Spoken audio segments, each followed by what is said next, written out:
This channel does not promote any violent, harmful, or illegal activities. All content provided by this channel is meant for an educational purpose only. Brought to you by Agilus Diagnostics. নিজেকে test করতে থাকুন।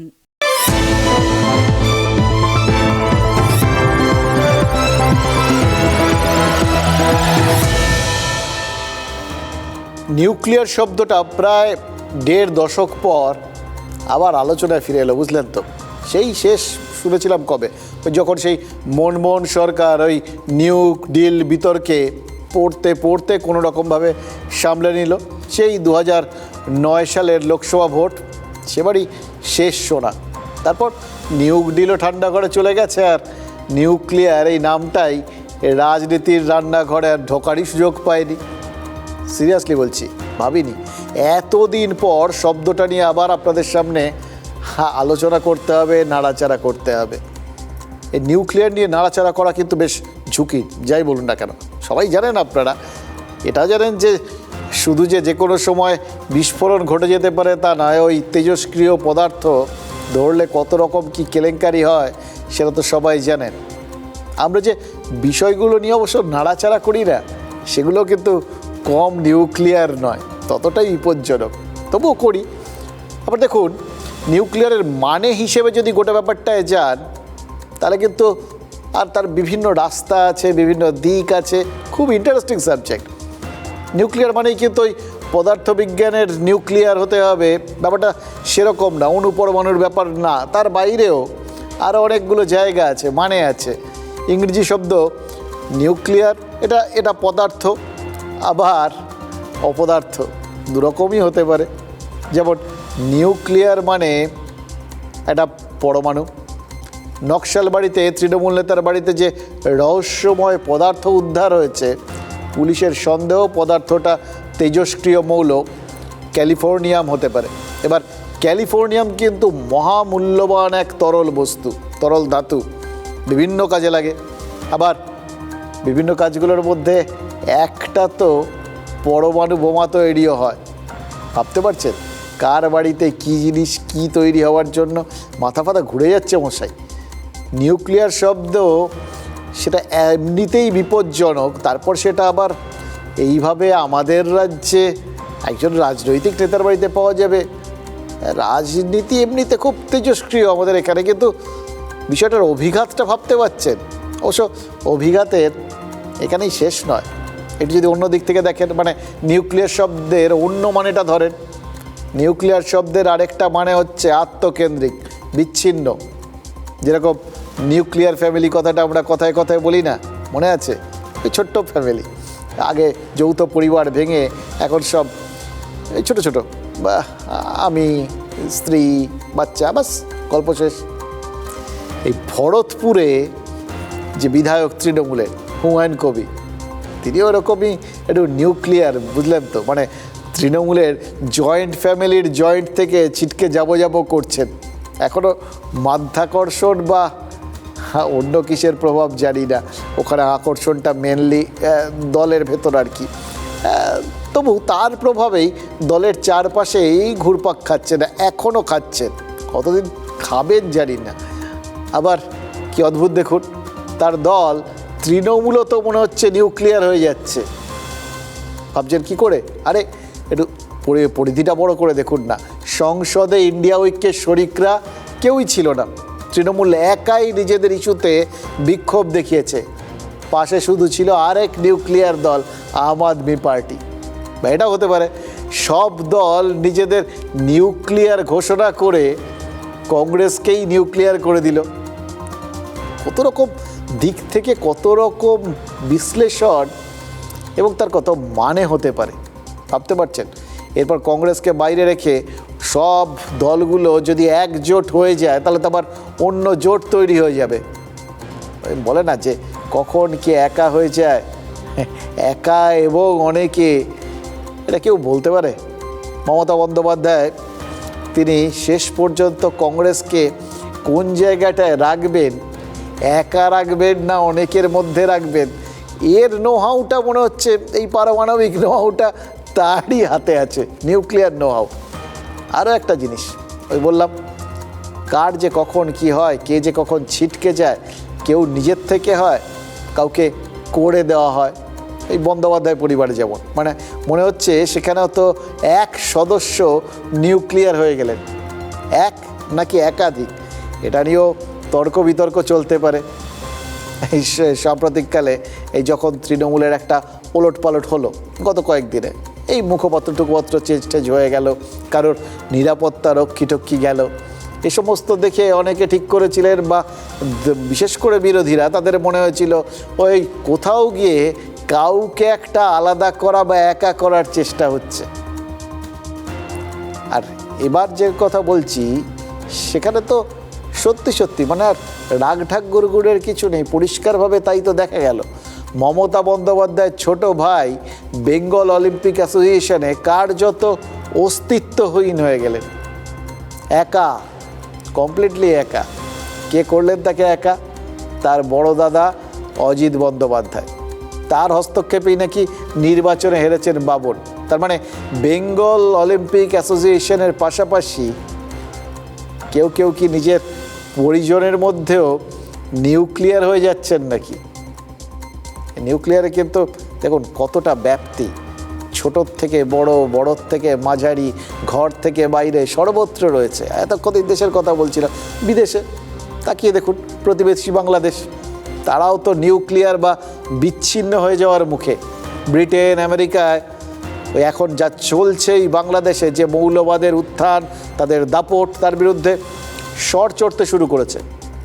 বা দেখুন, এরা একটা সময় সমর্থন দিচ্ছিল, ভবিষ্যতে একে একে এই যারা সমর্থক হয়ে দাঁড়িয়েছিল তারা যদি খসে পড়তে শুরু করে, তাহলে বাংলাদেশেরও তো ওই নিউক্লিয়ার হয়ে পড়া ছাড়া আর কোনো উপায় থাকবে না। ভাবুন তো, 1,31,00,000 সংখ্যালঘুকে নিশ্চিহ্ন করে একপাক্ষিক বা নিউক্লিয়ার হতে চায় তো প্রতিবেশী দেশ, তাই তো দেখছি আমরা। না হলে এত অত্যাচার, এত সন্ত্রাস হতো নাকি? হয়ে কি হতে চায়? আরেক নিউক্লিয়ার দেশ হতে চায়। কোন দেশের মতো? কেন, হাতের সামনে রয়েছে আমাদের আরেক প্রতিবেশী পাকিস্তান। পাকিস্তানের বন্ধুত্বই তো এখন তাদের সবচেয়ে কাঙ্ক্ষিত বস্তু। এবং নিউক্লিয়ার বাংলাদেশ নিউক্লিয়ার পাকিস্তানের সহযোগিতায় নিউক্লিয়ার পাওয়ার বা পরমাণু শক্তিধর হয়ে উঠবে, এটাই তো এই মুহূর্তে বাংলাদেশের আশা। মাস দুয়েক আগে ঢাকা বিশ্ববিদ্যালয়ের প্রফেসর শাহিদুজ্জামান এই ফর্মুলাটা সামনে এনেছেন। কি সব্বনেশে চিন্তা ভাবনা, বুঝতে পারছেন?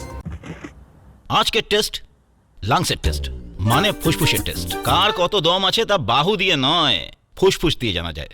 আপনিও টেস্ট করিয়ে নিন, বার্থডেসগুলোতে কাজে আসবে। তাই যখন হেলথ টেস্টের কথা আসে, আমার ভরসা হলো India's largest diagnostics company Agilus diagnostics. নিজেকে টেস্ট করতে থাকুন। Nuclearization does not mean that we have to be a nuclear power. Nuclearization, I mean that we have to develop a nuclear treaty with our former adversary, Pakistan. Pakistan is the most reliable, trustworthy security ally of Bangladesh. This is exactly what the Indians want us not to believe. This is exactly what Awami League wants us not to believe. But this is exactly what, Pakistanis, their herds burn out. They may not ask formally for forgiveness, but they don't want to see us become an Indian vassal. They will do anything, I can assure you, they will do anything to protect us from the Indians. একটা কথা আছে না, আপনারা সবাই জানেন, বিনাশকালে বুদ্ধিনাশ। কেন কথাটা হয়, কেন কথাটা বলা হয়, সেটা এই সব প্রফেসরকে দেখলে বুঝতে পারবেন। প্রফেসর নাকি শয়তানির কারখানা আমরা জানি না, কিন্তু একজন প্রফেসরের মস্তিষ্কে কীরকম ধ্বংসাত্মক চিন্তাভাবনা কাজ করছে দেখুন, এবং কীভাবে বিশ্লেষণ করলেন। পাকিস্তান তারা এমন দাগা খেয়েছে ভারতের হাতে, এটাও স্বীকার করে ফেলছেন। আর কিরা কথায় কথায় সবাই ভারতের সাথে লাগতে গেলে যে দাগা খায় সেটাও বলে ফেলছেন। ফলে তারা ওই কোথাও গিয়ে শত্রু আমার বন্ধু সেই ফর্মুলায় চলে গেছেন। আমাদের নিজেদের সমস্ত করতে হবে না, পাকিস্তানকে বন্ধু বানিয়ে নিলেই হবে। ওরা নিজেরা শোধ নেওয়ার জন্য যা খুশি করে ফেলতে পারে। আরে করার থাকলে তো এতদিনে করতো, পাকিস্তান করছে? মনে হচ্ছে পাকিস্তান তো এখন বন্ধুত্ব চায়। ওই বিনাশকালে বুদ্ধিনাশ। এই প্রফেসর, সত্যি কথা বলতে কি জানেন তো, প্রফেসরদের পড়াশুনো একটু অন্য লেভেলের হয়। এই ভদ্রলোকেরও নিশ্চয়ই পড়াশুনো আছে, এটা এক্সপেক্ট আমরা করতেই পারি। কিন্তু তারপর আবার যখন এই কথাগুলো শুনছি তখন তো মনে হচ্ছে কি ভাবনা চিন্তা করেছেন, কি পড়াশুনো করেছেন জানি না। কিন্তু যাই করুন, কিউবান মিসাইল ক্রাইসিসের কথা শোনেননি, নিশ্চিতভাবেই শোনেননি। 1962 সালে তুরস্ক আর ইতালিতে পরমাণু অস্ত্রবাহী মিসাইল মোতায়েন করেছিল আমেরিকা, আর পাল্টা তখন তো সোভিয়েত ইউনিয়ন, অবিভক্ত সোভিয়েত ইউনিয়ন, তারা কিউবাতে ওই যথারীতি ওরা পরমাণু অস্ত্রবাহী মিসাইল বসিয়েছে। সোভিয়েত রাশিয়াও গিয়ে কিউবাতে ওই পরমাণু অস্ত্রবাহী মিসাইল গিয়ে বসিয়ে দেয়, এবং মানে এই লেগে যায় এরকম একটা পরিস্থিতি। 16 থেকে 28 অক্টোবর ও বছর, মানে 13 দিন টানা সেই টানটার উত্তেজনা বজায় ছিল। মানে দেখুন, সেই সময় তো কোল্ড ওয়ার যুগ, ঠান্ডা যুদ্ধের সময়, তার মধ্যে সেই প্রথমবার সত্যিকারের পরমাণু যুদ্ধ হওয়ার মতো একটা পরিস্থিতি তৈরি হয়ে গেছিল। কিন্তু ওই বলে না, আলটিমেটলি গুড সেন্স প্রিভেলস, তো কোনোভাবে তাদের মাথা ফাতা ঠান্ডা হয়েছে, সবার শুভবুদ্ধি উদয় হয়েছে। তো সেই জায়গা থেকে কোনো রকমে বেরিয়ে আসা গেছে এবং গোটা বিশ্ব হাঁফ ছেড়ে বেঁচেছিল। চট করে এখনও কিন্তু ওই পরমাণু যুদ্ধের কথা কেউ মুখে আনেন না, আর যাদের নেই কিছু তারা দুম করে বলে দেন। ওই একবার ওই যখন ভারত IPKF মানে ইন্ডিয়ান পিস কিপিং ফোর্স শ্রীলঙ্কাতে পাঠানো হয়েছিল না, রাজীব গান্ধী প্রধানমন্ত্রী, তো সেই সময় চন্দ্রশেখর একটা কথা বলেছিলেন, বিরোধী নেতা। তিনি বলেছিলেন, যেখানে দেবদূতেরা যেতে ভয় পায় সেখানে নির্বোধেরা অনায়াসে চলে যায়। আজকে এই ভদ্রলোকের কথা শুনে এই কথাটা আরেকবার মনে পড়ে গেল। দেখুন, ওই কিউবান ক্রাইসিসের মতো, কিউবান মিসাইল ক্রাইসিসের মতো পরিস্থিতি এখনও আসেনি, কারণ ভারতের তরফে এই ধরনের পদক্ষেপ করার কথা এখনও ভাবাই যায় না। ভারত এসব নিয়ে ভাবছেও না, তারা সীমান্তটা বরং খোলা রেখেছে। এখন উল্টো চাল ডাল সব বাংলাদেশে পাঠাচ্ছে, এরপরেও পাঠাচ্ছে, এখনও দূতাবাস চালু রয়েছে। শুধু বাংলাদেশে ওই হিন্দুদের ওপর অত্যাচার নিয়ে ফের একবার উদ্বেগ প্রকাশ করেছে, এর আগেও দুবার করেছে, তৃতীয়বার। আসলে বাংলাদেশকে হিন্দুদের নিরাপত্তা সুরক্ষিত করতে যে অনুরোধ, সেটা তো একজন যথার্থ প্রতিবেশী এবং দায়িত্বশীল দেশের মতো একটা কর্তব্য পালন করছে ভারত। কিন্তু শান্তির নোবেল প্রাপক মোহাম্মদ ইউনূসের ওই তদারকি সরকার, সে এমন এক সর্বনাশী খেলায় নেমেছে, এটা নিয়ে, এদের এই সর্বনাশী খেলা নিয়ে না কেন তাদের মাথায় কোনো কিছুই ঢুকবে না, সেটা বোঝাতে গেলে কিছু কথা মনে হচ্ছে না বললেই না।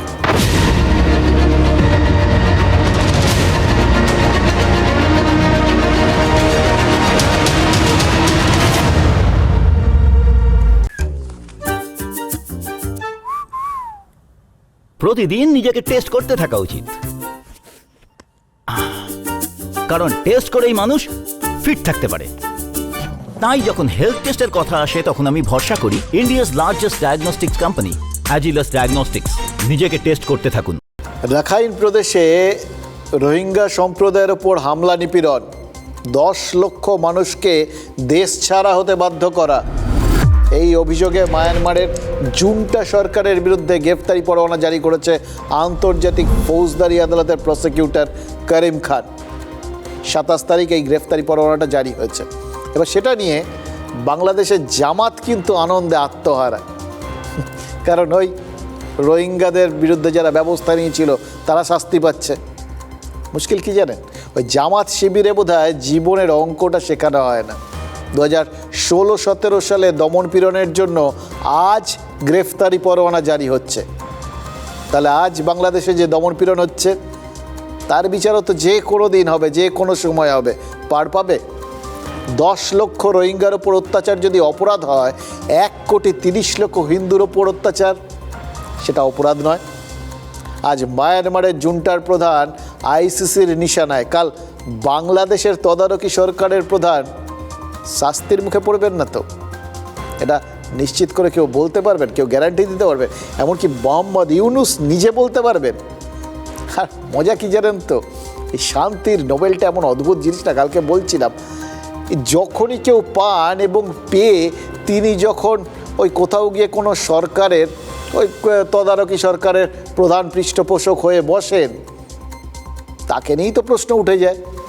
এমনকি তিনি নোবেলটা পেলেন কেন, কে দিল, কে বাঁচলো, সেই নিয়ে প্রশ্ন উঠে যায়। মায়ানমারেও তো তাই হয়েছিল, আং সান সুকিকে নিয়ে এই একই প্রশ্ন তো উঠেছিল। কারণ এই প্রত্যেকটা ক্ষেত্রে, এই গণহত্যা বা সমস্ত কিছু ক্ষেত্রে তিনি যখন ফের ওই অতদিন কারাগারে থাকার পর বেরিয়ে এসে তিনি যখন শেষ পর্যন্ত সরকারের প্রধান পৃষ্ঠপোষকের ভূমিকায় অবতীর্ণ হয়েছিলেন, যখন এই সমস্ত গণহত্যা বা এই সমস্ত অত্যাচারের প্রসঙ্গ উঠেছিল, সেটা এখানে হোক বা আন্তর্জাতিক আদালতে, তিনি তো সেনার পক্ষ নিয়েছিলেন, সেনাকেই সমর্থন করেছিলেন। মোহাম্মদ ইউনুসও তো আজকে যা চলছে তাতে তো চুপ করে থেকে বা পরোক্ষে তাতেই মদত দিচ্ছেন। দেখুন, প্রতিবেশীকে এর ফলে যা করার দরকার ভারত কিন্তু করছে। আমাদের এখানটা অবশ্য অন্যরকম, জানেন তো, আমাদের গণতন্ত্র অন্যরকম, আমাদের ভাবনা চিন্তা অন্যরকম। বড় দেশ তো, অনেক অনেক উদার মন আমাদের। প্রতিবেশীকে আজকে আরেকবার সতর্ক করেছে ভারত, কিন্তু তার বেশি কিছু না। সাংবাদিক বৈঠক করে বিদেশ মন্ত্রক অনুরোধ করেছে হিন্দুদের ওপর অত্যাচার বন্ধ হোক, ওই সরকার, তত্ত্বাবধায়ক সরকার, তারা উদ্যোগী হোক, অনুরোধ। কিন্তু ভারত জানে এতে কান দেওয়ার নয়, ভবি বলার নয়। ওই বলে না, চোরা না শোনে ধর্মের কথা, এই সেরকম ব্যাপার। কিন্তু দ্বিপাক্ষিক সম্পর্কেও সেখানে যদি কোনো রকম সমস্যা আসে, তাহলে শান্তিপূর্ণভাবে মেটানোর চেষ্টা করাটাই উচিত, সব রকম চেষ্টা করা উচিত। ভারত কিন্তু সেটাই করছে, কারণ ওই বললাম, আমরা দায়িত্বশীল দেশ। India has consistently and strongly raised with the Bangladesh government the threats and targeted attacks on Hindus and other minorities. Our position on the matter is very clear. The interim government must live up to its responsibility of protecting all minorities. We are concerned at the surge of extremist rhetoric, increasing incidents of violence and provocation. We once again call upon Bangladesh to take all steps for the protection of minorities. দেখুন, কালবৈশাখী ঝড়ে একবার এক বাঁদর একটা বড় গাছে আশ্রয় নিয়েছিল। গল্পটা আপনারা অনেকে জানেন, তবু বলছি কারণ আজকে খালি মনে পড়ছে আর কি, এই বাংলাদেশের কাণ্ড কারখানা দেখেই মনে পড়ছে। তো ওই বাঁদরটা যে বড় গাছটায় আশ্রয় নিয়েছিল, সেই গাছেরই একটা অনেক ওপরতলার ডালে একটা বাবুই পাখির বাসা ছিল। বাবুই পাখি দম্পতি তারা ওইভাবে বাঁদরটা ভিজছে শুধু ডালের ওপর বসে, তো দেখে তাদের খারাপ লেগেছে। বললো, ভাই তুমিও তো আমাদের মতো একটা বাসা বাঁধতে পারো, তাহলে আর এভাবে ভিজতে হয় না। বাঁদর সেটা শুনে কি করলো, ঝড় থামার পর গাছের ওই ওপরের ডালে উঠে বাবুই পাখির বাসাটাই ভেঙে দিল। কারণ কি? কারণ সে শুধু ভাঙতেই জানে, গড়তে জানে না। এই বাংলাদেশের জামাত ইউনুস জোটও এক্স্যাক্টলি তাই, তারা তো তাই করছে। এসছিল গড়ার কথা শুনে, ভাঙছে সব কিছু। আজ দুপুরে চট্টগ্রামে হিন্দুদের বাড়ি আর মন্দিরে হামলা হয়েছে। পাথরঘাটার শান্তনেশ্বরী মন্দির আর জগৎবন্ধু আশ্রমে হামলা করা হয়েছে। পুলিশ আর সেনাকে ব্যবহার করে অথবা নিষ্ক্রিয় রেখে জামাত কিন্তু এটা ধারাবাহিকভাবে চালিয়ে যাচ্ছে। আর তারপর হিংসার জন্য দোষারোপ করা হচ্ছে কাদের? ওই সংখ্যালঘু হিন্দুদের, যারা জনসংখ্যার মাত্র 7%। নিজেদের বাঁচাবে না পাল্টা হামলা করবে? বাঁচাতেই তো পারছে না, হামলা করবে কি করে? বলার সময় এরা কিছু ভাবে না।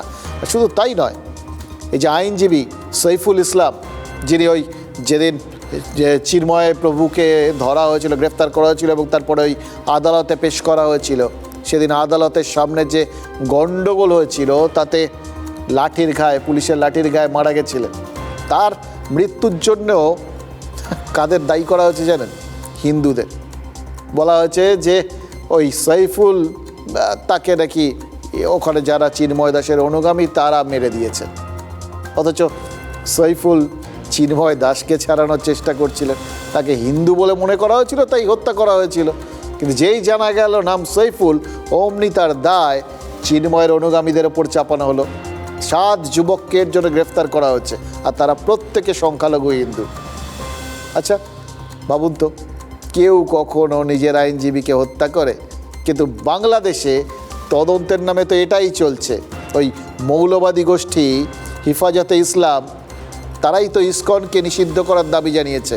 ওই জামাতের সুরেই জামাতের প্রধান শফিকুর রহমানও তো মোহাম্মদ ইউনুসের সাথে দেখা করে এই একই দাবি জানিয়ে এসছেন। বলা যায় ইউনুসকে শফিকুর নির্দেশ দিয়েছেন, কারণ ওদের যা এখন অবস্থা, তাতে উনি ওই অনুরোধ করেছেন, দাবি ঠাবি জানিয়েছেন, এগুলো খুব আন্ডারস্টেটমেন্ট হয়ে যায়। দেখে মনে হচ্ছে জামাতি যাবতীয় নির্দেশ দিচ্ছে ইউনুসকে, ইউনুস হাতের পুতুল হয়ে গেছেন। আর কি করেছে জানেন? চিন্ময় দাস সহ 17 জনের ব্যাংক অ্যাকাউন্ট ফ্রিজ করা হয়েছে। আজ চিন্ময় দাসকে যে 2 জন জেলে খাবার দিতে গেছিলেন, তাদেরও গ্রেফতার করা হয়েছে। তার মানে কি? ভয়ে চিন্ময় দাসের জন্য কেউ যাতে জেলে খাবার না নিয়ে যায়, তার জন্য একটা আতঙ্কের পরিবেশ তৈরি করা। যদি যাও গেলেই কিন্তু গ্রেফতার করা হবে, এটাই তো বার্তা। মানে চিন্ময় দাসকে না খাইয়ে মারার চক্রান্ত নাকি নিজেদের ইচ্ছে মতো খাবার খাওয়ানোর চক্রান্ত, এবং সেটার মধ্যে কি থাকবে কেউ জানেন না। বেঁচে থাকবেন তো চিন্ময় দাস? 1975-এর 3রা নভেম্বর মুজিব হত্যার পর ঢাকার কারাগারে ঢুকে ঠিক একইভাবে 4 মুজিব অনুগামীকে হত্যা করা হয়েছিল, মনে আছে? চিন্ময় দাসকে নিয়েও তো এই একই উদ্বেগ ছড়াতে শুরু করেছে। এই জন্যই তো চারপাশে ক্ষোভে ফেটে পড়েছেন তার অনুগামীরা। বিক্ষোভ হচ্ছে, কিন্তু যতটা না প্রকাশ্যে বিক্ষোভ হচ্ছে, বুকের ভেতর ক্ষোভ বাড়ছে আরও বেশি। কারণ প্রকাশ্যে তারা নিজেদের বাঁচাবেন নাকি বিক্ষোভ করবেন? যেখানে পারছেন একজোট হচ্ছেন, সে ছবি আপনারা দেখতে পাচ্ছেন। দেখুন, এর পাশাপাশি একটা অদ্ভুত জিনিস হয়েছে, এর ভাবতে খুব অস্বস্তি লাগছে, খারাপ লাগছে। বাংলাদেশের বিভিন্ন পীরের দরগার বিরুদ্ধেও নাকি প্রচার শুরু হয়েছে। ফকিররা নাকি রোষের শিকার হচ্ছেন। কেন? কারণ তারা মৌলবাদে বিশ্বাস করেন না, উন্নত মানসিকতায় বিশ্বাস করেন। তাদের চোখে সব সম্প্রদায় সমান, ধর্মীয় গোড়ামি আর সাম্প্রদায়িকতার ঊর্ধ্বে তারা। এটা তো পছন্দ নয়। তার মানে গোটা দেশে যারা এই সন্ন্যাসী, বাংলাদেশে মানে এখন যে সরকার চলছে, তাদের চোখে তারাই সন্ত্রাসী, মানে বাংলাদেশিদের ভাষায় সন্ত্রাসবাদী। এবার সব মিলিয়ে মিশে এটা বললে তো খুব অত্যুক্তি হয়ে যাবে কি? এই জামাতের দেশে আইন কানুন সব বনেছে। ভারত সরকার আর বাংলাদেশ সরকার আর যত বিশ্বের দেশ আছে, ওদের থেকে আমরা এক্সপেক্ট করি কি সবাই দেশে যে প্রধান আছে ওরা বাংলাদেশ গভর্নমেন্ট সঙ্গে কথা বলবে, আর যেটা আনসার্টেনিটি ক্রিয়েট হচ্ছে ওটা তাড়াতাড়ি শেষ হবে। এই ইউনুস যেভাবে বাংলাদেশকে গত প্রায় 90 দিন ধরে চালাচ্ছেন, একটা সম্পূর্ণ বেআইনি সরকার চলছে। সেই সরকার মতো তিনি গঠন করেছেন, তার হেড হয়েছেন। তাতে যেভাবে অন্য ধর্মের ওপর, বিশেষত হিন্দু ধর্মের ওপর যে আক্রমণ চলছে, তাতে আমি মনে করি নোবেল কমিটির এই মুহূর্তে তার নোবেল পুরস্কার फिरिए नेওয়া উচিত। जब से आए हैं सत्ता में वो कितनी अशांति फैलाए हुए हैं। हम तो यही कह सकते हैं इस मुश्किल के टाइम पे बांग्लादेशियों के साथ में कि हम हैं। এই ঘটনাকে কেন্দ্র করে একটা উকিলকে খুন করা হয়েছে, সেটা এই খুনের ক্ষেত্রে যাতে না আবার নির্দোষকে জড়িয়ে দিয়ে তাদের নামে মিথ্যা মামলা হয়, সেটা বন্ধ করতে হবে। 3000 ভারতীয় সেনা সহ 17,000 বিএসএফ সহ ভারতীয় লোকেরা, জওয়ানরা আত্মবলিদান দিয়েছেন। কোথায় ছিলেন এরা? 30,000 বাঙালি হিন্দু আত্মবলিদান দিয়েছেন। তারপরে 71-এর বিজয় এসেছে। যেটা বাংলাদেশে হচ্ছে কোনোভাবেই কাঙ্ক্ষিত নয়, এটা অবিলম্বে বন্ধ হওয়া দরকার। অস্থিরতা বাড়ছে, এই অস্থিরতা বন্ধ হোক, এটা আমি চাইবো। আমাদের পড়োশী দেশ দ্রুত শান্তি ফিরে আসুক। হিন্দুদের ওপর আক্রমণের প্রতিবাদে আজ বাংলাদেশ ডেপুটি হাই কমিশনের অফিস অভিযান করেছিল ইন্ডিয়ান সেকুলার ফ্রন্ট। যদিও পুলিশ বেগবাগানই তাদের আটকে দেয়। এর আগের দিনও পুলিশ তো ডেপুটি হাই কমিশনের ধারে কাছে এগোতে দেয়নি ওই হিন্দু জাগরণী মঞ্চকে।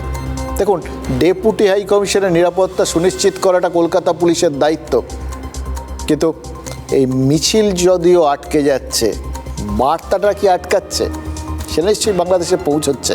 কারণ ওই হিন্দু জাগরণ মঞ্চের বিক্ষোভে বাংলাদেশের বিদেশ মন্ত্রক একটা বিবৃতি জারি করেছে।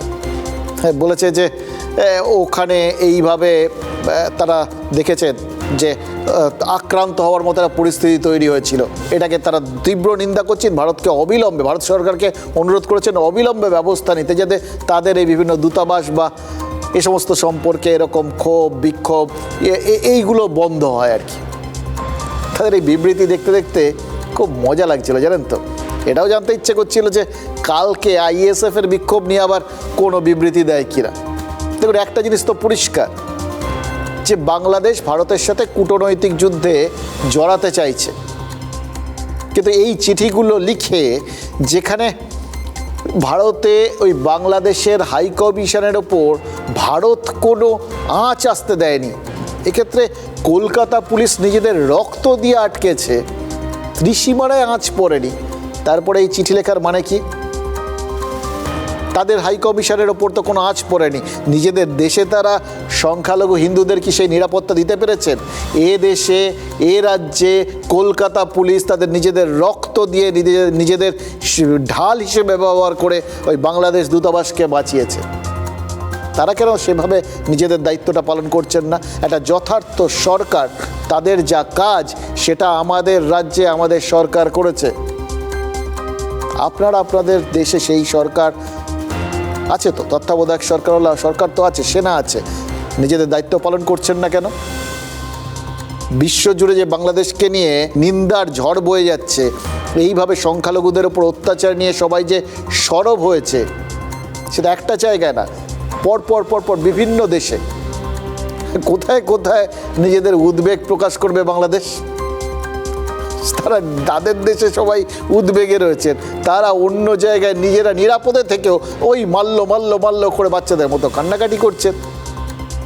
দেখুন, হিন্দু নিপীড়ন নিয়ে পশ্চিমবঙ্গে একের পর এক ধর্মীয় এবং রাজনৈতিক শক্তি প্রতিবাদ জানাচ্ছে, এবং শুধু তার মধ্যে কিন্তু কোনো ধর্মীয় ভেদাভেদ নেই, সেটা কোনো ক্ষুদ্র গণ্ডির মধ্যে আটকে নেই।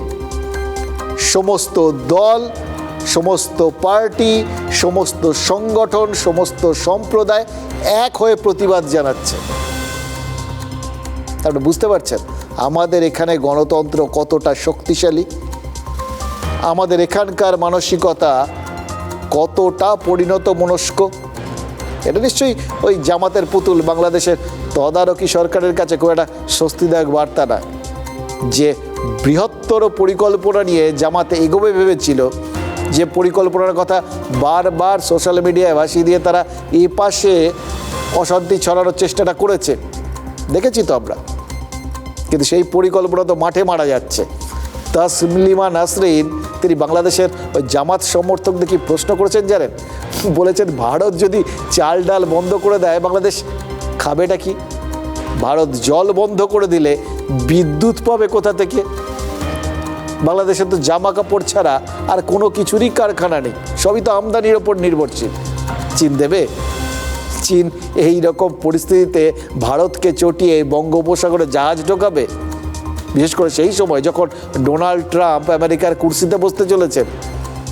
চীন নিশ্চয়ই বাংলাদেশকে সাহায্য করতে গিয়ে ভারতকে ফের আমেরিকার দিকে ঠেলে দেবে না। আর যদি সেরকম পরিস্থিতি তৈরি হতে হয়, পুতিন চাইবেন সেটা? হতে দেবেন? ওই বললাম না, বাংলাদেশ পরমাণু বোমা কেনার স্বপ্ন দেখছে, চাল ডাল কোথা থেকে আসবে সেটা নিয়ে ভাবছে না, ভাবছে পাকিস্তান পরমাণু বোমা দেবে। আরে পাকিস্তান তো নিজেরাই 8 লাইনে ওয়েট করতে করতে ক্লান্ত হয়ে পড়েছে, তারা দেবে ওই পারমাণবিক অস্ত্র। মাঝে জানেন ওই পাকিস্তান থেকে পেঁয়াজ আমদানি করেছিল বাংলাদেশ, সোশ্যাল মিডিয়ায় ঢালাও করে প্রচার করেছিল, এসে গেছে, বন্ধুরা প্রচুর পেঁয়াজ পাঠিয়েছে। সেই পেঁয়াজের বস্তা থেকে কি বেরিয়েছে জানেন? বড় বড় পাথরের টুকরো। ওজন বাড়াতে পেঁয়াজের মধ্যে পাথরের ভেজাল মিশিয়ে দিয়েছিল পাকিস্তান। তো ঠিক হয়েছে, যাদের যা প্রাপ্য তারা সেটাই পেয়েছে। কিন্তু বাংলাদেশ যে সারা পৃথিবীর আইনসভার আলোচনায় উঠে আসছে, সমালোচনার কেন্দ্রবিন্দুতে চলে যাচ্ছে, এবং সেটা যে তাদের ভবিষ্যতের জন্য অত্যন্ত খারাপ, এটা বুঝতে পারার মতো বোধবুদ্ধি তাদের রয়েছে বলেই আমরা আশা করতে পারি। এন্ড অফ দ্য ডে বাঙালি তো, তাই না? বাংলা ভাষায় কথা বলি। দেখুন, পশ্চিমবঙ্গ বিধানসভায় হিন্দুদের ধর্মাচরণের অধিকার নিয়ে আলোচনা চেয়ে শুভেন্দু অধিকারী মুলতবি প্রস্তাব এনেছিলেন, স্পিকার অনুমতি দেননি। পরিণত মনস্কতা তো সমস্ত জায়গাতেই রয়েছে না। দেখুন, আলোচনা হলে নিশ্চয়ই বাংলাদেশ নিয়ে দু চারটে কথা নথিভুক্ত হয়ে থাকতো। এখানে হয়নি। ব্রিটেনে ব্রিটিশ সাংসদ বব ব্ল্যাকম্যান ব্রিটিশ পার্লামেন্টে বলেছেন যে বাংলাদেশের পরিস্থিতিটা মেনে নেওয়া যায় না। কিভাবে মন্দির আর ধর্মীয় স্থানে আগুন লাগলো, কে লাগালো, কি করে লাগাতে পারলো, এই প্রশ্নগুলো তো ভারতকে তো ভিলেন ভাবে, ওরা বন্ধু ভাবে এই ইংল্যান্ড এই সমস্ত দেশকে। সেখানকারই একজন সাংসদ করেছেন কিভাবে এই রকম ঘটনা ঘটাচ্ছে Bangladesh. In Bangladesh, their spiritual leader is under arrest. Hindus across Bangladesh are being subject literally to death by their houses being burnt, their temples are being burnt, and there was an attempt today in the Bangladesh High Court to rule that ISKCON should be banned from the country. This is a direct attack on Hindus. Now, this is a threat from India now to take action. We have a responsibility because we enable Bangladesh to be free and independent. Now, whatever the change of government has been in Bangladesh, it cannot be acceptable that religious minorities are persecuted in this way. So far, we've only had a written statement from the FCDO, so could the leader enable an oral statement on the floor of this House so we can bring to the world's attention what is going on in Bangladesh? বাংলাদেশে সংখ্যালঘুদের ওপর যে অত্যাচার চলছে তার জবাব ভারত যদি দেয় কি হবে, প্রশ্ন তুলেছেন ওই ব্ল্যাকম্যান, ইংল্যান্ডের সাংসদ, এবং বলেছেন এই পরিস্থিতিতে তাদের দেশের একটা দায়িত্ব এসে বর্তাচ্ছে বাংলাদেশকে বুঝিয়ে দেওয়া যে কত বড় অন্যায় তারা করছে এবং কত বড় বিপদ তারা ডেকে আনতে চলেছে।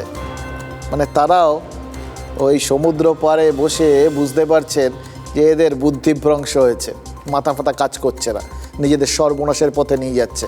এবং যে সর্বনাশের পথে নিয়ে যাচ্ছে সেটা তাদের যে শুধু একটা অস্বস্তিকর কেন, একটা সর্বনাশের পরিস্থিতিতে নিয়ে গিয়ে ফেলবে না, এমনকি গোটা বিশ্বে যে একটা অস্থিরতা তৈরি করবে, তার ধাক্কা যে বিভিন্ন দেশে গিয়ে পড়বে, এটাও তো তারা বুঝতে পারছেন, বাংলাদেশিরা বুঝতে পারছেন না। ওই জন্যই এই বিভিন্ন দেশ থেকে তার প্রতিক্রিয়া আসছে। এই যে ডোনাল্ড ট্রাম্প কদিন পর আমেরিকার কুর্সিতে বসে পড়বেন, তারপর কি চাপ আসতে চলেছে ভাবতে পারছেন তারা? তার একটা ট্রেলার তো দেখিয়ে দিল এই ব্রিটিশ পার্লামেন্ট। বাংলাদেশের পররাষ্ট্র বিশেষজ্ঞরাও কিন্তু তারা অবশ্য বুঝতে পারছেন, তারা ভীষণ উদ্বিগ্ন। বিশেষ করে যে দেশ, ওই বললাম চাল ডাল থেকে আলপিন সব আমদানি করে, তাদের যেরকম আস্ফালন মানায় না সেটা তারা বুঝতে পারছেন। কিন্তু মুশকিল হচ্ছে হাত পা বাঁধা। এর থেকে অস্বস্তিকর পরিস্থিতি কিন্তু মানে এই দুটো জায়গা জানেন তো, মানে এই যারা পররাষ্ট্র বিশেষজ্ঞ তাদের তো বাধ্য হয়ে তাদের একটা বিশ্লেষণ করতে হয় যেটা তাদের দেশের পক্ষে যাবে, কিন্তু বাস্তব পরিস্থিতি, গোটা বিশ্বের পরিস্থিতি, এগুলো তো তাদের মাথায় রাখতে হয়, মানে যাদের মাথা আছে। তো সেইখানে তারা বুঝতে পারেন যে কি সর্বনাশে একটা কাণ্ড ঘটাচ্ছে তাদের দেশ এবং তার জন্য তাদের কতটা ফল ভুগতে হবে। এই মুখপাত্র যারা হয় তাদেরও এরকমই অস্বস্তিকর হয়, জানেন তো অবস্থানগুলো। বিভিন্ন ক্ষেত্রে আমরা বিভিন্ন মুখপাত্রের অবস্থান দেখে সেটাও বুঝতে পারি। এবার যাই হোক, এটা তো বাংলাদেশের বিষয়, কিন্তু মুশকিল হচ্ছে ওই যেটা ব্রিটিশ পার্লামেন্টে বলা হলো, বাংলাদেশে যে অশান্তি হচ্ছে তার আঁচ সেটা তো ভারতে এসে পড়বে। ভারতে এসে পড়লে কোথায় আগে পড়বে? আমাদের এখানে পশ্চিমবঙ্গে, প্রতিবেশী তো অ্যাকচুয়ালি আমরা। এবার প্রশ্ন হচ্ছে বাংলাদেশের বর্তমান পরিস্থিতি কি বাংলায় বিজেপির পরিস্থিতি আর একটু সুবিধাজনক করে দেবে? খেয়াল করে দেখুন, পশ্চিমবঙ্গে কিন্তু একটা সময় সিএ বিরোধী আন্দোলন হয়েছে, হয়তো এই সিএ বিরোধিতার কথা মাথায় রেখে ভোটও হয়েছে, তাতে বিজেপির ক্ষতিও হয়েছে। কিন্তু বাংলার বিজেপি নেতারা এখন দাবি করতেই পারেন বাঙালি শরণার্থীদের জন্য সিএ আসল রক্ষা কবচ, এবং এটা যে কতটা জরুরি সেটা এতদিনে বোঝা যাচ্ছে। এই জন্যেই যেভাবে অত্যাচারিত সংখ্যালঘুরা ওদেশে হচ্ছেন, তারা যদি কোথাও গিয়ে এ রাজ্যে আসেন, এদেশে আসেন, তারা অন্তত জলে পড়বেন না।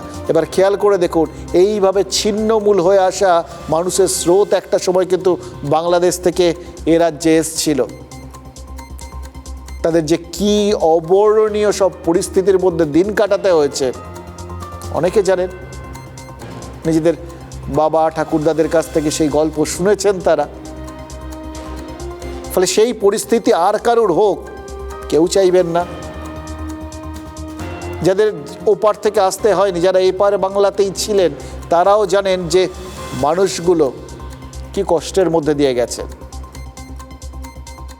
এবং সেই সময় যে নিজেদের কথা ভাবার চিন্তা ভাবনা ছিল, এখন তো তাই নেই। একটা নিরপেক্ষ দূরত্বে সবাই দাঁড়িয়ে, এখন তো মানবতাই কাজ করে, তাই না? বাস্তব পরিস্থিতি সবাই বুঝতে পারে। সুতরাং এই যে সিএটা একটা সময়ে সব থেকে বেশি ওই বিরোধিতার বস্তু ছিল, সেটা কোথাও গিয়ে ঘুরে যাবে না তো? এবার ঘুরে গেলে সেটা বিজেপির জন্য কতটা সুবিধাজনক হবে। দেখুন, বাংলাদেশের যে সমস্ত ছবি সোশ্যাল মিডিয়ায় ঘুরছে, তা এ রাজ্যের মানুষের মনে কিন্তু প্রভাব ফেলতে বাধ্য। আমাদের এখানে এখনো ওই বাংলাদেশ সরকার যতই বলুক এ রাজ্যে এইভাবে বিক্ষোভ দেখানো হচ্ছিল, আরে আমাদের এখানকার মানুষজনের মধ্যে মানবতা অনেক বেশি। এখনো অন্য রাষ্ট্রের সম্পর্কে একটা খারাপ কথা কেউ বললে বা তাকে কোনো অনৈতিকভাবে আক্রমণ করলে, অপমান করলে, আর 5 জন দাঁড়িয়ে তার প্রতিবাদ করে। ওদেশের তো যাবতীয় সুস্থ মানসিকতাই ধূলিসাৎ হয়ে গেছে, পুরো ছাই হয়ে গেছে। দেখুন, তৃণমূলকে ওই এর ফলেই কিন্তু ওই যে ওপার থেকে যে সমস্ত জিনিসপত্রগুলো তীব্র ভারত বিদ্বেষ বিভিন্নভাবে যেগুলো সোশ্যাল মিডিয়ায় ভেসে ভেসে এদেশে এসে ল্যান্ড করছে, তাতে কিন্তু তৃণমূলকে আক্রমণ করার আরও একটা অস্ত্র বিজেপি পেয়ে গেছে। আর অস্ত্রের অবশ্য সবসময় যে বাইরের থেকে একটা আমদানি করা অস্ত্র এরকম তো না, বিজেপির জন্য এখানকার অস্ত্রও রয়েছে, তাও পেয়েছে তারা। সেটাও আবার খেয়াল করে দেখুন কে তুলে দিয়েছেন, এক তৃণমূলের নেতাই তুলে দিয়েছেন। নকশালবাড়িতে এক তৃণমূল নেতার বাড়িতে উদ্ধার হয়েছে এক রহস্যময় ধাতু, যা কৃত্রিম তেজস্ক্রিয় মৌল ক্যালিফোর্নিয়াম বলে সন্দেহ করা হচ্ছে। অত্যন্ত দামি ধাতু। কত দাম জানেন? দামি বললে কত দামি, সোনা টোনা ভাবছেন তো? 1 গ্রামের দাম জানেন কত? 17 কোটি টাকা। ঠিক শুনেছেন। সোনা দিয়ে বিচার করার চেষ্টা করবেন না, হিরে দিয়েও বিচার করার চেষ্টা করবেন না। যার বাড়িতে ওই ক্যালিফোর্নিয়াম পাওয়া গেছে সেই ফ্রান্সিস এক্কা এলাকার দাপুটে তৃণমূল নেতা, তার স্ত্রী অমৃতা এক্কা শিলিগুড়ি মহকুমা পরিষদের কর্মাধ্যক্ষ। এই ক্যালিফোর্নিয়াম সোনা খুঁজতে বা খনিজ তেল খুঁজতে ব্যবহার করা হয়। আবার আরও একটা কাজে লাগে, পরমাণু চুল্লিতেও এই ক্যালিফোর্নিয়াম লাগে। এটা তো ভারতে ভাবা অ্যাটমিক রিসার্চ সেন্টারে থাকা উচিত, তার বাড়িতে এলো কী করে? আর কারোর কাছে তো এইভাবে যেখানে সেখানে ক্যালিফোর্নিয়াম থাকার কথা না। এবং সবচেয়ে মজার কথা জানেন, এই সমস্ত ধাতু এগুলোর কাছাকাছি যদি প্রোটেকশন ছাড়া কেউ যায়, তারও তো আবার বিরাট ক্ষতি হতে পারে। এবার কে কী বুদ্ধিতে কীভাবে করেছেন সেটা পরের কথা। প্রশ্ন হচ্ছে, এরকম মূল্যবান ধাতু ফ্রান্সিস এক্কা পেলেন কোথা থেকে এবং তা নিয়ে কি করবেন বলে তিনি ঠিক করেছিলেন। ওই ঘটনাটা কিন্তু বিচ্ছিন্ন ঘটনা নয়। গত 9ই আগস্ট বিহারে 850 কোটি টাকার ক্যালিফোর্নিয়াম উদ্ধার হয়েছিল। সেই তদন্তেই কি তৃণমূল নেতার যোগসূত্র পাওয়া গেছে? সেটা হলো তো ভয়ঙ্কর ঘটনা। আবার আমাদের রাজ্য জড়িয়ে গেল। এনআইএ ঘটনার তদন্ত ভার গ্রহণ করেছে। এবার যদি ফরেন্সিক পরীক্ষায় প্রমাণ হয় যে ওই ধাতু ক্যালিফোর্নিয়াম নয়, তাহলে তো এটাও দেখতে হবে যে ওই ধাতুটা তাহলে কি। হঠাৎ ওই জায়গায় পৌঁছে এরকম সন্দেহজনক একটা জিনিসের খোঁজ পেলই বা কেন? যাই হোক, দেখুন, তৃণমূল নেতা ওই ধাতু কোথা থেকে পেলেন, কি উদ্দেশ্যে বাড়িতে রেখেছিলেন, এই সমস্তগুলো যতক্ষণ না পরিষ্কার হচ্ছে ততক্ষণ কিন্তু কোনো কিছুকেই সন্দেহের ঊর্ধ্বে রাখা যাবে না। এবং সবথেকে বড় কথা, উদ্বেগটা কাটবে না। কেন জানেন? শিলিগুড়ি করিডর 4টে দেশের সীমান্তের খুব কাছাকাছি, একাধিক রাজ্যের সীমানা। এরকম একটা ভৌগোলিক অবস্থানে যদি সত্যি ওই ক্যালিফোর্নিয়ামের মতো ধাতু উদ্ধার হয়ে থাকে, মানে ওই উদ্ধার হওয়া ধাতুটা যদি ক্যালিফোর্নিয়াম হয়ে থাকে, তাহলে কিন্তু সেটা আদৌ স্বস্তিদায়ক কোনো ঘটনা নয়। নকশালবাড়িতে, যেটা নেপাল বর্ডার এবং চায়নার সাথে লাগোয়া চিকেন নেক এরিয়া, এটা কিন্তু একটা প্রশ্নর বিষয় চলে আসছে। এই ধরনের এলিমেন্ট যেটা নর্মালি লোকেদের কাছে থাকে না, হওয়া উচিত না। আমরা ধরেই নিতে পারি ওই ফর্মুলা অনুযায়ী যে কোটি কোটি টাকা পাওয়া হবে, সেই 25-75-এর হিসাবে ডিস্ট্রিবিউট হবে এবং সেটা হেড অফিস জানতো, তাদের দলীয় পার্টি। এটা কিন্তু রাষ্ট্রীয় সুরক্ষার জন্য, দেশের নিরাপত্তার জন্য ভয়াবহ দুশ্চিন্তার কারণ। ক্যালিফোর্নিয়াম বা এই জাতীয় আরও অনেকে আছে যাদের হাফ লাইফ ভীষণই কম, সেগুলো কখনোই আমি কিন্তু সেগুলোকে নিউক্লিয়ার এক্সপ্লোশনের জন্য ইউজ করতে পারি, কিন্তু তার অ্যাবান্ডেন্স নেই, মানে ওগুলো পাওয়া যায় না ন্যাচারালি, অত্যন্তই বিপজ্জনক। তৃণমূল সরকার বিজেপি বড় বড় নেতাকে খুন করার চক্রান্ত করছে, তার জন্যে রাসায়ন রাশিয়া থেকে থ্রু বাংলাদেশ ইম্পোর্ট করা হচ্ছে। তার একটা পার্মানেন্ট একটা এক্সাম্পল আপনারা দেখতে পারলেন, স্টেট এজেন্সি কিভাবে দেশ বিরোধী কাজ করছে। শিকল মমতা ব্যানার্জি নবান্ন, আর কোনো শিকল নেই। তৃণমূল কংগ্রেস মনে করেন কেন্দ্রের সরকারের বিরোধিতা আর দেশ বিরোধিতা সমর্থক। পশ্চিমবঙ্গ দেশ বিরোধীদের ঘাঁটি করে তোলবার জন্য তৃণমূল কংগ্রেস, তার জনপ্রতিনিধিরা, তার নেতাকর্মীরা এবং তাদের যে প্রশাসন, সেই প্রশাসন যেভাবে সহযোগিতা করছে, ভবিষ্যতে অনেক বড় দুর্ঘটনার সম্মুখীন হতে পারে। রাজ্যে তাই পাওয়া যাবে। এর আগে খাড়গড় বিস্ফোরণ হয়েছিল, সিদ্দিকুল্লাহ চৌধুরী কি বলেছিল স্মরণ করুন। তবে এতে যেমন তৃণমূলের নাম ধরে বলছি, কিন্তু সেন্ট্রাল গভর্নমেন্টকেও জবাব দিতে হবে। এদের হাতে এখানে এভাবে কীভাবে আসে পৌঁছায়, এটা মাটি থেকে তো আর চাষ করে তো তোলা হয় না। ফলে কার্যত দেশের শত্রু মনোভাবে যারা চলে, তৃণমূল তাদের পোষে। আমাদের দেশকে সুন্দর রাখার দায়িত্ব আমাদের সকলের, সব ধর্ম সম্প্রদায়ের মানুষ। আমাদের দেশকে আমরা অন্তত সুস্থ রাখবো। এখন যে পারমাণবিক জিনিসও যে চুরি হতে পারে, ভারতবর্ষের এর আগে কেউ কোথাও ভাবতে পারেনি। মুখ্যমন্ত্রীকে ধন্যবাদ তার এগিয়ে বাংলা মডেল সফল করার জন্য। আর এক্কাকে বিশেষ করে বঙ্গরত্ন দেওয়া উচিত মুখ্যমন্ত্রীর এগিয়ে বাংলা মডেলকে সফল করার জন্য। দেখুন, এই গোটা বিষয়টা নিয়ে রাজনীতিকরা সমস্ত বিষয় নিয়ে তাদের মতো করে ব্যাখ্যা করেন, সেটা নিয়ে সত্যি কিছু বলার নেই। কিন্তু আমি অর্জুন সিংয়ের বক্তব্যটা শুনছিলাম, সাম্প্রতিককালে উনি কিন্তু ওই কনস্পিরেসি থিওরির বিবিধ ব্যাখ্যা সামনে এনেছেন। এই কদিন আগে নিজেকে বলেছিলেন যে তার বিভিন্ন রকম ওই বিষ ব্যবহার করে তাকে মারা ঠাড়া হতে পারে আর কি, এই সমস্ত সন্দেহ প্রকাশ করেছিলেন। আমি জানি না, জাস্ট মনে হলো সবই তো উনি ওই এক্সপোর্ট কোয়ালিটি জিনিসপত্রের কথা বলেন আর কি, তার জন্য ইম্পোর্ট করা হয়। তো এই যে কথাটা শুনলেন, এটা শোনার পর ওনার মনের মধ্যে কি ঘুরছে আপনারাও মোটামুটি বুঝতে পারছেন। সে যাই হোক, আমরা পরের এপিসোডের জন্য, ওনার পরের সন্দেহ বা সংশয় বা আশঙ্কার জন্য ওয়েট করে রইলাম। ওই যেরকম লালমোহনবাবু একটা চমকপ্রদ কিছু দেখলেই সেটা তার পরবর্তী উপন্যাসের একটা নাম বলে স্থির করে নিতেন বা তার থিম বলে স্থির করে নিতেন, অর্জুন সিংয়ের ক্ষেত্রে সেরকম হয় কিনা অপেক্ষা রইল আর কি, আগ্রহ রইল জানার। কিন্তু দেখুন, যে নিউক্লিয়ার শব্দের পরমাণু, সেই নিউক্লিয়ারের কথা থেকে এবার নিউক্লিয়ার শব্দের যে মানেটা আত্মকেন্দ্রিক বা বিচ্ছিন্ন, সেই দিকে যদি যাই, অনেকক্ষণ তো ওদিকটাই হলো। সায়েন্সের মধ্যে তেজস্ক্রিয় থেকে যতটা সরে থাকা যায়, কিন্তু মুশকিল হচ্ছে যেখানে যাব সেখানেও তেজস্ক্রিয়তা খুব কম নয়। ভরতপুরের তৃণমূল বিধায়ক তিনি কি এবার তার ফোনে ওই যদি তোর ডাক শুনে কেউ না আসে তবে একলা চলো রে, এই গানটাকে কলার টিউন হিসেবে সেট করে দেবেন নাকি? মনে হচ্ছে জানেন তো, আপাতত হুমায়ুন কবিরের কথা শুনে মনে হচ্ছে যে তিনি একলা চলবেন বলে ঠিক করেই ফেলেছেন। আমি একা একমৈব দ্বিতীয়াম, সেই বলেছিল না জাদুকর বরফি, সেই রকম আর কি, গুপি গাইন বাঘা বাইনে হীরক রাজার দেশে, সেরকম বক্তব্য রাখছেন তিনি একা এবং আলাদা, এটা তিনি নিজে মনে করছেন এবং সবাইকে বিশ্বাস করাতে চাইছেন।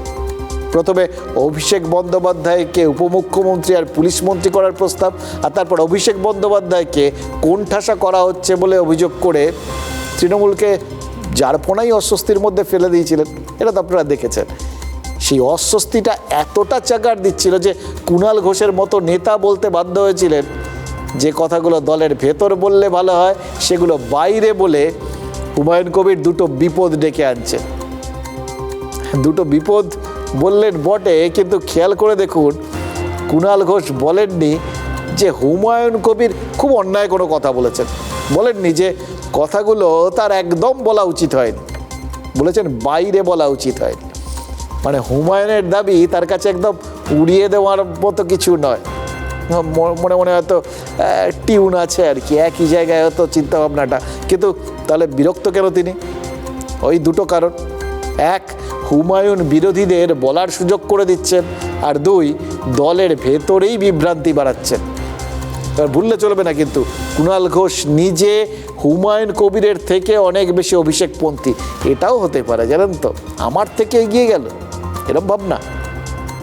দেখুন এটাও ভুললে চলবে না, কুণাল ঘোষই সেই নেতা যিনি প্রথম বলেছিলেন অভিষেক বন্দ্যোপাধ্যায় তার নেতা, যতদিন রাজনীতি করবেন ততদিন অভিষেকই তার নেতা থাকবেন।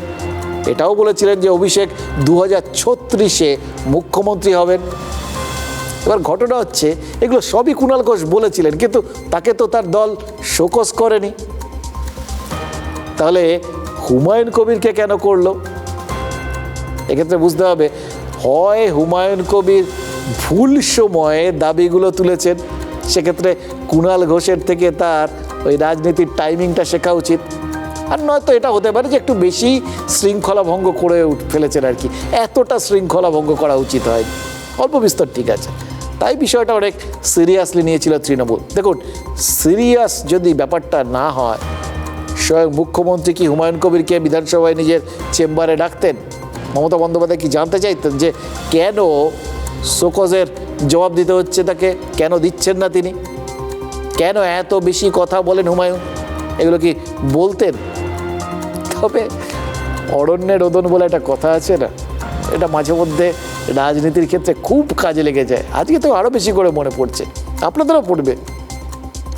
মমতা বন্দ্যোপাধ্যায় কম কথা বলতে বলেছিলেন বলেই কি এত বেশি করে ওই শোকজের জবাবটা লিখেছেন ভরতপুরের বিধায়ক। তৃণমূলের শৃঙ্খলা রক্ষা কমিটি, অবশ্য দেখুন এটার একটা ব্যাপার আছে, তৃণমূলের শৃঙ্খলা রক্ষা কমিটিকে তিনি 3 পাতার একটা উত্তর পাঠিয়েছেন। এটাও হতে পারে তার মাথায় 3 শব্দটা ঘুরছে, তৃণমূলের তো এখন 3টে ত্রিস্তরীয় শৃঙ্খলা রক্ষা কমিটি, তো সেটাই মাথায় রেখে হয়তো 3 পাতার উত্তর পাঠিয়েছেন। তবে হুমায়ুন কবির শুধু যে বেশি লিখেছেন তা নয়, মুখ্যমন্ত্রী সাবধান করা সত্ত্বেও মুখ বন্ধ করেনি। ওই বললাম অরণ্যের রোদন, জানতে চেয়েছেন হুমায়ুন কবির তার কথায় যদি শৃঙ্খলা ভঙ্গ হয় তাহলে কল্যাণ বন্দ্যোপাধ্যায়ের কথায় কেন শৃঙ্খলা ভঙ্গ হবে না? তৃণমূল নেত্রী মমতা বন্দ্যোপাধ্যায় বলেছিলেন তাড়াতাড়ি শোকজের জবাব দিয়ে দাও। 3 দিনের জায়গায় 23 ঘন্টার মধ্যে শুক্রবার সকালে শোকজের জবাব দিয়েছেন ভরতপুরের তৃণমূল বিধায়ক হুমায়ুন কবির। মমতা বলেছিলেন বেশি কথা বলো না, তৃণমূল নেত্রীর এই নিষেধ কানেই তুললেন না তৃণমূল বিধায়ক। শোকজের জবাব দিয়েই প্রবীণ তৃণমূল সাংসদ কল্যাণ বন্দ্যোপাধ্যায়কে নিশানা হুমায়ুনের। আমাকে শোকজ করেছিলেন, শোকজের জবাব আমি দিয়ে দিয়েছি। আমার জিজ্ঞাসা যে শৃঙ্খলা রক্ষা কমিটির কাছে যে আমার ক্ষেত্রে যেটা হলো, কল্যাণ বন্দ্যোপাধ্যায়ও কিনাঙ্কুর ভট্টাচার্যকে অ্যাটাক করেছে, তার বিরুদ্ধে শৃঙ্খলা কমিটি কোনো ব্যবস্থা নেবে কি নেবে না। কি বলেছিলেন কল্যাণ বন্দ্যোপাধ্যায়? কার আশীর্বাদের মাথায় আছে যে এখনো তৃণমূল ছাত্র পরিষদের সভাপতি থাকে? প্রকাশ্যে তৃণমূল ছাত্র পরিষদ সভাপতির দিকে আঙুল তোলা দলীয় শৃঙ্খলা ভঙ্গ। খোলাখুলি একথা বলেছিলেন তৃণমূলের 2 প্রবীণ নেতা। দল বিরোধী হয়েছে, ওকে দলের অ্যাকশন নেওয়া উচিত, অবিলম্বে দলের শাস্তির খাড়া নেওয়া উচিত। কল্যাণ বলছে বলি আরো 5 জন বলবে, লে হালুয়া। সাংসদ যদি ছাত্র পরিষদের সভাপতিকে নিয়ে বলেন সেটাও সমীচীন নয়। যদিও কল্যাণকে শৃঙ্খলা রক্ষা কমিটির স্ক্রুটনির মুখে পড়তে হয়নি। কেন? গ্রামের নেতা বনাম শহরের নেতা তত্ত্ব ভাসিয়ে দিয়েছেন মুর্শিদাবাদ জেলার বিধায়ক।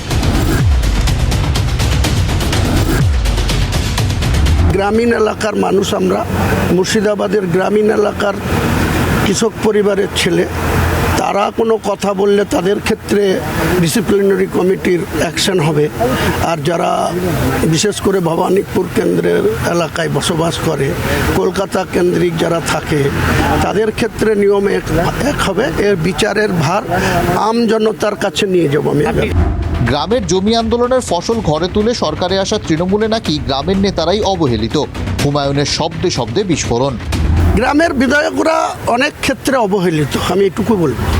দিন কয়েক আগে মুর্শিদাবাদ তৃণমূলের পর্যবেক্ষক ফিরহাদ হাকিমের দিকেও তীর ছুঁড়েছিলেন হুমায়ুন কবির। ফিরহাদ শহরের নেতা, মহানাগরিকও। গ্রামের অবহেলিত নেতা বলে কি শহরের নেতার ওপর ক্ষোভ উগরে দিচ্ছেন হুমায়ুন কবির? হুমায়ুন কবিরকে দেখে মনে হচ্ছে তিনি হচ্ছেন একদম অস্বস্তির ডিব্বা, অন্তত তৃণমূলের জন্য। একটা থামানোর চেষ্টা করে, তার জন্য শোকজ করে, তার জবাব দিতে গিয়ে আরও বেশ কিছু অস্বস্তি খাড়া করে দিলেন। বললেন শুনলেন, ভবানীপুর অঞ্চলে বসবাসকারী নেতাদের বিরুদ্ধে ব্যবস্থা নেওয়া হয়। তাদের বিরুদ্ধে ব্যবস্থা নেওয়া হয় না, ব্যবস্থা নেওয়া হয় কাদের বিরুদ্ধে? না, গ্রামের নেতাদের বিরুদ্ধে। এবার এইটুকুনি বলে থেমে গেলে কি হতো? কেউ শুনলে কি ভাববে? দুরকম ভাবতে পারে। এই ভবানীপুর অঞ্চল বলতে তিনি কি ওই মমতা বন্দ্যোপাধ্যায় এলাকায় যারা থাকেন তাদের কথা বলছেন? এবার এই ইঙ্গিত মানে আবার যথারীতি মমতা বন্দ্যোপাধ্যায়ের দিকে যাবে। ভাগ্যিস তিনি কল্যাণ বন্দ্যোপাধ্যায়ের নামটা অ্যাটলিস্ট করেছেন, লোকে ভাবতো যে কার কথা না কার কথা বলছেন। আসলে ওই শ্রীরামপুরের তৃণমূল বিধায়ক কল্যাণ ব্যানার্জির যে ভবানীপুরেও বাড়ি আছে, এটা তো অনেকেই খেয়াল করতেন না। ওই ফলে কোন দিকে যেত তীরটা বুঝতেই পারছেন ভবানীপুর বললে। তো যাই হোক, এই সাহসটা একটাই মনে হচ্ছে জানেন তো, মানে এই যে কথাগুলো বলছেন না ভেবে চিন্তে তো বলছেন বলে মনে হয় না। এই হালকা হালকা সূক্ষ্ম সূক্ষ্ম একটা ভাঁজ থাকছে, যে ভাঁজ গলে বলগুলো সব কোথায় গিয়ে পড়ছে বুঝতেই পারছেন। এটা করতে তো সাহস লাগে মশাই, দিচ্ছে কে? এরকম বিষয়টা নিয়ে এতগুলো পর তিনি ব্যাট চালিয়ে যাচ্ছেন। যেই তাকে এই সাহসটা দিন, তিনিও কিন্তু একদম সাহসের ভাণ্ডার। এবার দেখুন, এমন একটা বিষয় নিয়ে তিনি কথাগুলো বলছেন, অভিযোগটা করেছেন হুমায়ুন, ওড়ানো যাবে না, কারণ তিনি একদম উদাহরণ স্বরূপ তুলে ধরেছেন গোটা ব্যাপারটা, দেখিয়ে দিয়েছেন যে কল্যাণ বন্দ্যোপাধ্যায় তিনি নিজের দলেরই মানে তৃণমূল ছাত্র পরিষদের রাজ্য সভাপতি শ্রীরাঙ্কুর ভট্টাচার্যকে আক্রমণ করেছেন। এটাও তো শৃঙ্খলা ভঙ্গ। আচ্ছা, হুমায়ুন কবির কি শুধু মুখে এতগুলো কথা বললেন, নাকি তৃণমূলের শৃঙ্খলা রক্ষা কমিটির কাছে জানতেও চাইলেন যে কেন তাকে শোকজ করা হলো, কিন্তু কল্যাণ বন্দ্যোপাধ্যায়কেও শোকজ করা উচিত হওয়া সত্ত্বেও ছাড় দেওয়া হচ্ছে? তাহলে ওটা কি শৃঙ্খলা ভঙ্গ নয়? এবার তা যদি হয় তাহলে ভবিষ্যতে তিনি কী করবেন, এরকম একটা ইঙ্গিত রয়ে গেল। মহা মুশকিলের মতো সিচুয়েশন কিন্তু। আচ্ছা, এই প্রশ্নগুলোর উত্তর খুঁজতে গেলেই দেখবেন কেন হুমায়ুন কবির একলা চলো গাইছেন বলে মনে হচ্ছে। কেন মনে হচ্ছে যে তার জন্য তৃণমূলের যৌথ পরিবারটা ভেঙে নিউক্লিয়ার ফ্যামিলি হয়ে যেতে পারে। কি তুললেন, কোন দিকে আঙুলটা তুললেন খেয়াল করলেন? শুধু তো ভবানীপুর অঞ্চল নয়, তার সঙ্গে সঙ্গে তিনি গ্রাম আর শহরের নেতাদের প্রতি যে মানসিকতা নিয়ে দেখা হয়, তাদের সম্পর্কে যেভাবে তাদের বিচার করা হয়, যেভাবে তাদের মানে গোটা বিষয়গুলোতে সুযোগ সুবিধা দেওয়া হয়, সেই বৈষম্যের অভিযোগ তুলে ধরলেন। আর শুধু সেটাই তো নয়, হ্যাঁ, হুমায়ুন কবির যে কথাগুলো এখন বলছেন, আজ থেকে কয়েক বছর আগে তো সেই কথাগুলোই শুভেন্দু অধিকারী বলতেন। তাহলে কোথায় নিয়ে দলকে ফেলছেন হুমায়ুন, বুঝতে পারছেন? যেই মুর্শিদাবাদে চলে আসবেন, 22-এর মধ্যে 20টা বিধায়ক দু হাত তুলে আশীর্বাদ করেছে মমতা বন্দ্যোপাধ্যায়ের। কার চক্রান্তে, কিসের জন্য মুর্শিদাবাদের মানুষকে এইভাবে বঞ্চিত করা হচ্ছে? আগামী দিনের যে নাম্বার 2 আমাদের নেত্রী যাকে রেখেছে, তাকে আগামী দিনে আমরা মুর্শিদাবাদের মানুষের জনমতের কি চাহিদা, সেটা আগামী দিনে অল ইন্ডিয়া তৃণমূল কংগ্রেসের জেনারেল সেক্রেটারি সাংসদ অভিষেক বন্দ্যোপাধ্যায়ের দৃষ্টিতে আনবে। দেখুন, নর্মালি তৃণমূলে একটা প্রচলিত কথা বা রাজ্য রাজনীতিতে প্রচলিত কথা হচ্ছে যে তৃণমূলে জবের থেকে অভিষেকের বাড়বাড়ন্ত মানে গুরুত্ব বাড়তে শুরু করেছিল, তখনই শুভেন্দু নিজেকে একলা ভাবতে শুরু করেছিলেন এবং আলটিমেটলি দলটা ছাড়েন। একথা যারা ভাবেন তারা জানেন যে কলকাতার বাকি নেতাদের সঙ্গেও কিন্তু শুভেন্দু অধিকারী সম্পর্কটা শেষ পর্যন্ত মধুর ছিল না।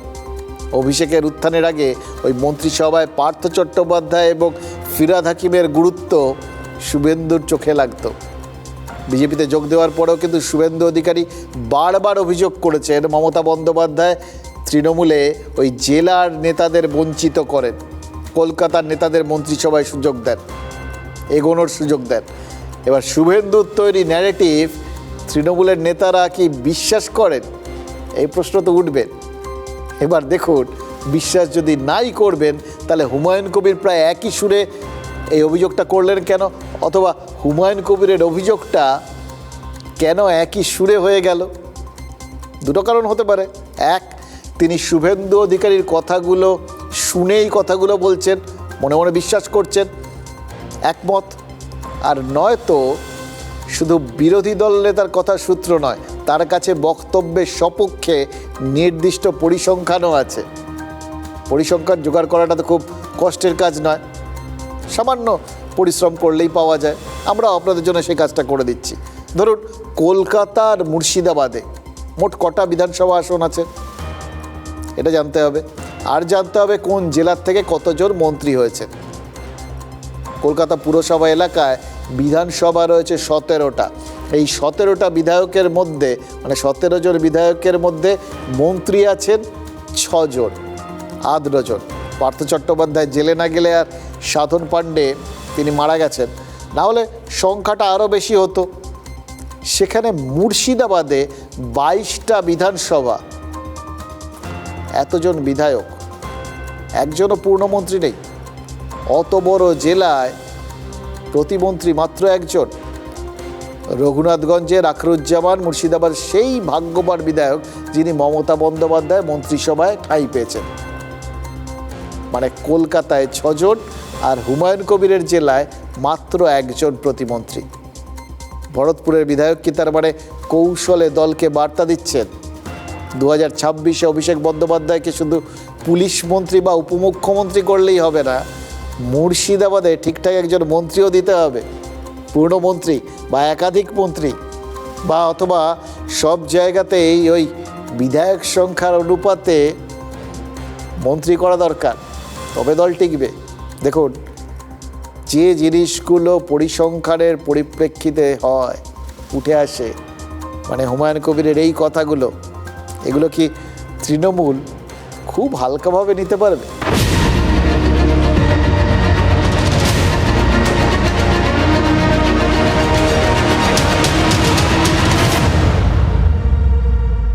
ব্রট to you by Agilus diagnostics. নিজেকে টেস্ট করতে থাকুন।